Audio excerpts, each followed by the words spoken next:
My appeal today is for anyone who knows where either of these two cars were kept prior to the shooting or has knowledge of their movements on the day of the shooting to come forward.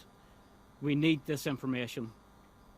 I am also appealing for anyone who observed anything suspicious in the Racopla Road area of Omagh on the night of the shooting and in Ardbow the following night, Thursday the 23rd of February.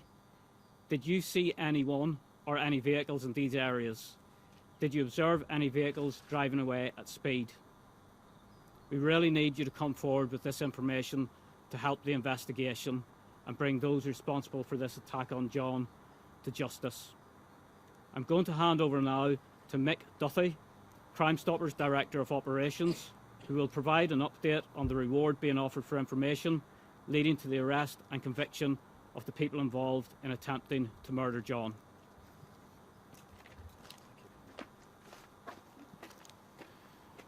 Good morning.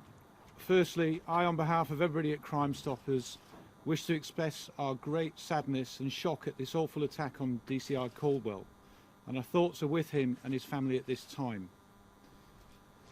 I'm the Director of Operations at the independent charity Crime Stoppers, and like John, I'm also the father of a young family and a kids' football coach. So this despicable attack really resonates with me, as I'm sure it does with many others here in Northern Ireland and beyond. I want to start by explaining what our charity is, what we do to keep people safe, and announce a significant increase to the reward we're offering. Firstly, and importantly, I want people to know that we are not the police. We obviously work closely with them, and we pass on a significant amount of anonymous information from the public every day. But I want to assure you, we are totally independent from them. The police know that we cannot pass on personal information about those who contact us because we simply do not have that ourselves. This means that when somebody contacts the charity, there are no courts, no police, no witness statements, and no comeback. Tell us what you know, and then you're done. I now want to turn to our reward. We know the original £20,000 for information leading to John's attackers has encouraged people to come forward, and this is positive, and we are told it's making a difference. Like everyone across Northern Ireland and beyond, we want those responsible for the shooting to be brought to justice. Today, with this, I want to announce that through the generosity of anonymous donors in Northern Ireland, we are now increasing our reward for information leading to the arrest and conviction up to a total of £150,000. This is one of the highest rewards the charity has ever offered, and this money is available to you if it leads to the conviction of the shooting.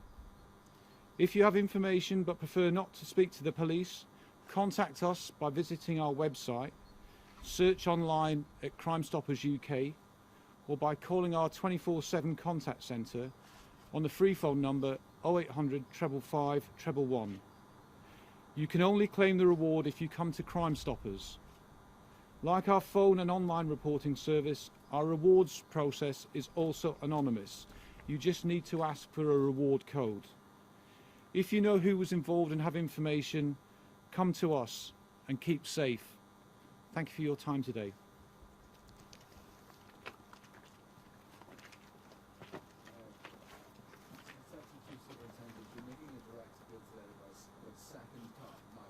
Initially, we believe that the first car carried the gun men. So how would you describe the second car? Was it a decoy car? We're keeping an open mind as to the exact role of the second car, but we do believe that due to information we have around the purchase, the movements, and the fact that both cars were burnt out shortly after the attack on John, that they were both involved in the attack in some way. We've heard from ACC Mark McEwen about this idea that the new IRA, who are the principal suspects, collaborated with organised crime, including people perhaps from a loyalist background. What can you say to us about where you are in respect of that aspect of the investigation? This attack was carried out by the new IRA. That is the main line of inquiry. I'm aware of speculation around the background of those involved. The background of the people involved is either terrorist nature, organised crime nature, or both. But this attack was carried out by the new IRA, and that is our main line of inquiry. How concerned are you that the people that carried out this attack are still out there at the moment? These people are quite clearly very dangerous, and we need information to put them behind bars where they should be. So I'm pleased today that, working with Crime Stoppers, we are in a position to offer a reward of £150,000. That is a significant award. It's a significant amount of money. So please, anyone, supply what information you know to Crime Stoppers and leave the rest to us. The fresh CCTV that you mentioned today of the first car. First car, yes. Yes. Three cars getting introduced. The first car. Can you I may have missed it. Did you tell us where that was taken? Because that may obviously help people if they, whether or not they may have seen it. Yes, the blue Ford Fiesta, the first vehicle, bearing the registration mark FRZ8414, travelled into Coal Island at around 10 p.m. on the evening of the 21st.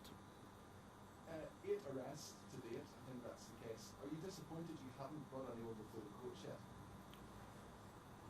Our main aim is to bring people in front of the courts, but we deal with the evidence we have and we follow the evidence. So whilst I'm disappointed that we haven't brought people before the courts at this stage, these investigations are particularly challenging and they take time. Is this why you're having a reward of £150,000 because you're no closer to finding ideas on this? The investigation is at a very early stage and we will use any information that is supplied to us. The reward is significant and we need people to come forward. That one little piece of information may close a gap that we have. We were told at the time that the Commissioner had been contacted with Chief Constable with respect to this. Are there any significant cross-border links inquiries on? We're working closely with our colleagues in the AGS, and that's all I'm prepared to say around that at this moment in time. Can we possibly just ask you about the latest threat to PSNI officers and their families from AMP? What is the mood amongst the PSNI building? The AMP threat and the timing of it is completely vile, sickening and disgusting. We're taking the AMP threat seriously, and all staff are regularly reminded and have been reminded about their own personal security on and off duty.